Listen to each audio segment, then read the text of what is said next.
நாம் தமிழர் கட்சியினரை எப்படியாவது தோற்கடித்து விட வேண்டும் என்ற ஒரு முழு முனைப்போடு திமுகவினர் செயல்பட்டு வரும் காட்சிகளை நாம் பார்த்து கொண்டுதான் வருகிறோம்.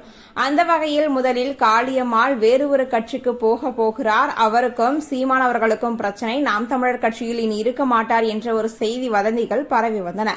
அது மட்டுமல்லாது அடுத்ததாக சீமான் வெளியிட்டதாக பல ஆடியோக்களையும் வெளியிட்டனர்.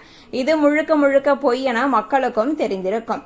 தற்பொழுது காளியம்மாள், நான் நாம் தமிழர் கட்சியில்தான் இருக்கிறேன், எப்பொழுதும் தமிழ் தேசியத்திற்காக தான் உழைப்பேன் என்ற ஒரு முன் முனைப்போடவே செயல்பட்டு வருகிறார் என்றுதான் கூற வேண்டும். நேற்றைய தினம் நடந்த ஒரு பொதுக்கூட்டத்தில் கூட நாம் தமிழர் கட்சி ஒருங்கிணைப்பாளர் சீமான் அவர்களின் அருகில் அமர்ந்து கொண்டு கட்சியின் உட்கட்டமைப்பு குறித்த பல பேச்சுவார்த்தைகளை நடத்தினார்கள் என்பது ஒரு செய்தியாகவே வெளிவந்துள்ளது.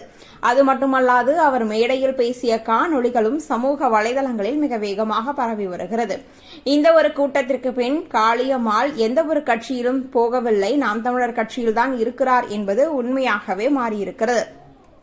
என்ன நடந்தாலும் நான் நாம் தமிழர் கட்சியில்தான் இருப்பேன் என்று கூறி வருவதும் குறிப்பிடத்தக்கது. எப்பொழுதுமே காளியம்மாள் தற்பொழுது நாம் தமிழர் கட்சியின் மகளிர் பாசறை ஒரு முழு முனைப்போடு செயல்பட்டு வருகிறார். மகளிர் பாசறையில் மிகப்பெரிய சக்தியாகவே காளியம்மாள் மாறியிருக்கிறார். அது மட்டுமல்லாது சீமானுக்கு அடுத்தபடியாக மிகப்பெரிய பேச்சாற்றல் கொண்ட ஒரு நபராக காளியம்மாள் இருந்து வருவதும் குறிப்பிடத்தக்கது.